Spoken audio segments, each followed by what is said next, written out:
नाशिकच्या गंगापूर धरणामधून मोठ्या प्रमाणावर पाण्याचा विसर्ग सुरू करण्यात आलेला आहे। आपण आता गोदा काठावर आहोत। या ठिकाणी देखील पाण्याची पातळी जी आहे ती वाढताना आपल्याला दिसते आहे। अग्निशामक विभागाचे कर्मचारी देखील या ठिकाणी दाखल झाले आहेत आणि या परिसरामध्ये जे नागरिक आहेत त्यांना हटवण्याचं काम म्हणजे या पूर परिस्थितीपासून दूर करण्याचं काम जे आहे ते केलं जात आहे। काय सांगाल आपण या ठिकाणी बचाव कार्यासाठी दाखल झालेला आहात। इथे मोठ्या प्रमाणावर वाहनं अडकण्याच्या घटना घडत असतात। आता आपण काय खबरदारी घेत आहात? सर्व गाड्या आम्ही आता सुरक्षित काढलेल्या आहे। गुजरातच्या 4 ते 5 गाड्या भाविकांच्या चक्रधर मंदिरामध्ये अडकलेल्या असताना आम्ही सर्व काढून त्यांच्या ताब्यात देऊन त्यांना सुरक्षित ठिकाणी काढून दिले आणि आपले जेवढे भाविक होते त्यांना सुरक्षित काढून आता आपले परत खालपर्यंत तेच काम चालू आहे।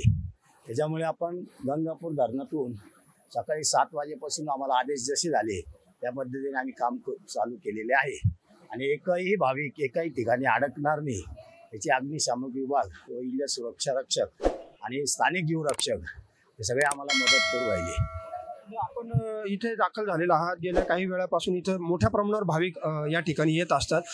पुढे अजून किती पाणी वाढेल असे काही आपल्याला आदेश वरतून काही सूचना देण्यात आल्यात? नाही, अजून तर असे काही आले नाही, पण गंगापूर धरणातून 2000 क्युसेस पाणी सोडलेलं असतानाच आम्ही ती इतकी दक्षता घेतली आहे की ते ताबडतोब तिथं येऊन सगळ्या भाविकांना व स्थानिक आपले ब्राह्मण लोक यांनी आम्हाला आमचं ऐकल्यामुळे सगळे भाविक हे सुरक्षित आणि आपले सगळे अग्निशामक दलाचे कर्मचारी फार गंगापूर डॅमपासून तर आनंदवलीपर्यंत पासून तर डायरेक्ट आपल्या तपोवनापर्यंत सगळे आपले जीवरक्षक काम करू राहिले।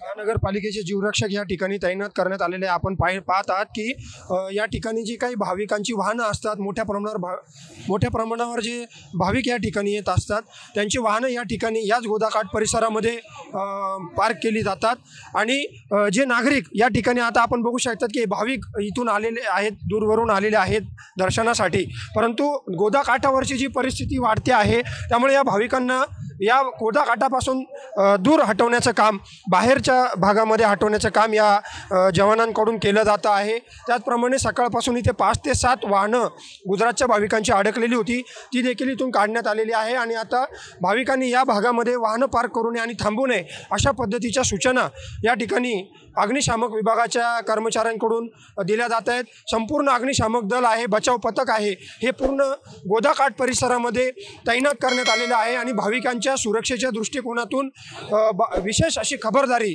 या ठिकाणी नाशिक महानगरपालिकेच्या आपत्ती व्यवस्थापन विभागाकडून घेतली जाते। कॅमेरामन भाऊसाहेब पवारसह मनीष कटारिया, माय महानगर, नाशिक।